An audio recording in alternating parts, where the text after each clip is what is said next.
Well, good evening and welcome to Tucker Carlson tonight. Attorney General Jeff Sessions is scheduled to testify tomorrow before the Senate Intelligence Committee. The subject, needless to say, is Russia. That's pretty much the only thing Washington can talk about or respond to at the moment.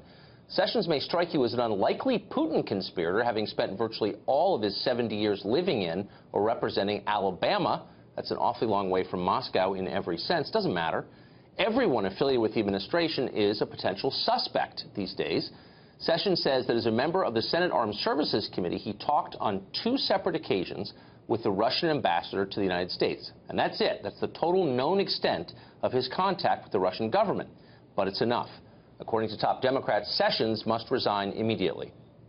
On March 2nd, I said Attorney General Sessions should not be in that job and he should resign.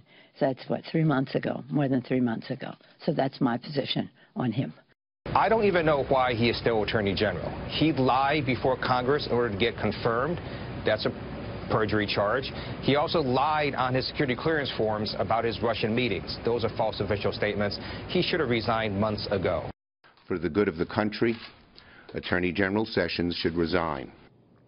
We've been covering the Russia story most nights on the show for the past 7 months, and over that time we've noticed a theme. Almost all the claims you hear about Russia are general rather than specific. Russia hacked our election. We hear that line almost every day. Okay, we're open-minded. How exactly did Russia hack our election? Well, comes the answer, they just did. All 17 intelligence agencies say they did. Russia undermined our democracy. Okay, but can you be more specific? It's a pretty serious charge, and it might be nice to have some details. They can't provide those details, or they won't. And if you keep pressing for details, they'll attack you personally, as we found out when Adam Schiff, the ranking Democrat on the House Intel Committee, accused me of, quote, carrying water for Putin when I asked him to back up his claims. Character assassination is always easier than making a sensible argument, which brings us back to Jeff Sessions and Russia. Those 2 meetings with the Russian ambassador, Sergei Kislyak, those have changed the course of recent history, no exaggeration. Sessions was forced to recuse himself from a major Justice Department investigation into Russia and then fend off insinuations that he somehow committed treason because of those meetings. So what were the meetings about? What were they like? Well, since nobody accusing Sessions of wrongdoing seems to know or care, we decided to find out ourselves. So over the weekend, we tracked down an eyewitness to one of those meetings. It took place at the Republican National Convention in Cleveland the first week of July last summer.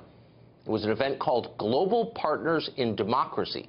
Turned out to be a not very scintillating gathering that's staged every 4 years and has been for decades on behalf of scores of foreign diplomats who want to see how American politics works.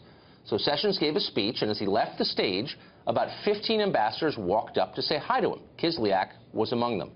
That was the total extent of the meeting right there. Sessions and Kislyak never broke away from the group to talk privately. They never exchanged cash or microfilm or secret messages. We know this from the person we talked to, who was just a few feet away when it happened, but also because that room was filled with more than 100 other witnesses. That includes agents from American diplomatic security in Washington and a number of Obama political appointees from the State Department. They're all standing around as this secret meeting took place. It was a total nothing burger, quote, says the person who saw it, who, by the way, has never worked for Sessions, doesn't even really know him. Quote, I was shocked by how it has been distorted. Well, if you're shocked, you haven't been paying attention. This kind of thing is happening all over Washington right now. Guilt by association, attack by innuendo, classic witch hunt stuff. You ought to be worried about it, too, because if Jeff Sessions can be denounced as a Russian spy, anyone can be.